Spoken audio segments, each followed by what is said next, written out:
আমি যে ভুলটা করছি এই ভুলটা তোমরা কেউ করিও না। আমি আমার মেয়ের ভবিষ্যতের কথা ভাবিয়ে এই কাজটা করছিলাম কিন্তু আমি ঠকছি। So hi, I am Bishwarupa. আমি বাই প্রফেশন একজন freelance writer but by passion আমি একজন ব্লগার। ২ মাস আগে আমি একটা ই-কমার্স প্ল্যাটফর্মের লিগিয়া কিড মডেল লাগে এরকম একটা ওপেনিং দেখিয়া একটা কাস্টিং এজেন্সির সঙ্গে যোগাযোগ করছিলাম।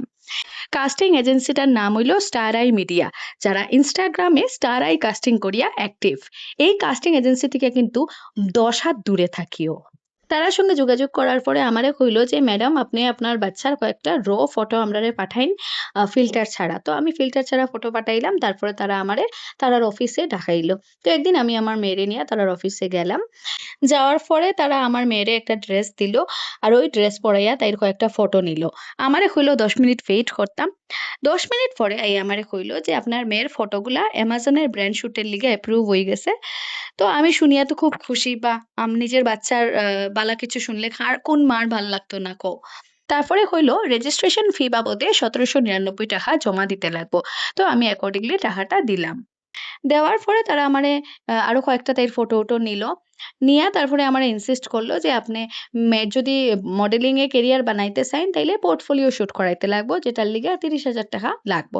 আমি বলছি, "আমার কাছে তো এই মুহূর্তে সম্ভব না, আমি পারতাম না। পরে দেখমুনে, ভবিষ্যতে দেখা যাইব।" হইয়া আমি আই গেছি। এর ৭ দিনের মাথায় তারা কিতা করছে আমারে একটা ওরকম Amazon এর যে পেজটা থাকে না? ওইটার একটা ফেক ইন্টারফেস বানাইয়া আমারে ফাটাইছে। ফেক লিস্টিং যেটারে হয়, এখানেও আমার বাচ্চার ওই ফটোগুলারে তারা দিছে। কিন্তু যেহেতু আমি ই-কমার্স প্ল্যাটফর্ম নিয়া কাজ করিয়ে আইছি অলরেডি আমার প্রিভিয়াস কোম্পানিতে, তো আমার জানা আছে ফেক লিস্টিং এর যে কনসেপ্টটা। তো আমি বালা করিয়া এটারে ইনভেস্টিগেট করলাম। করিয়া আমি বুঝলাম যে এটা ফেক লিস্টিং। আর এখানেই শেষ না। তারা পোর্টফোলিও শুটের লিগে আমার কাছে ৩০,০০০ চাইছে। আরেকজন প্যারেন্টস রে জিগাইলাম, তারার কাছে চাইছে ৳৩৫,০০০।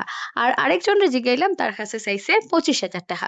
সুতরাং অ্যামাউন্ট ভেরি করে, যেটা এক্সট্রিমলি ডাউটফুল।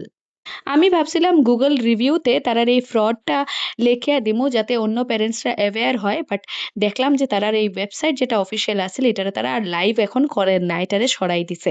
তো আমি প্যারেন্টসরারে কইমু যে, "আমরা বাচ্চারারে লইয়া যথেষ্ট সেনসিটিভ নো ডাউট, বাট এই ধরনের স্ক্যামারের ফাঁদে পা দিও না। আমার ৳২,০০০ লস হইছে ঠিকই, কিন্তু আমি একটা লাইফ লেসন পাইছি।"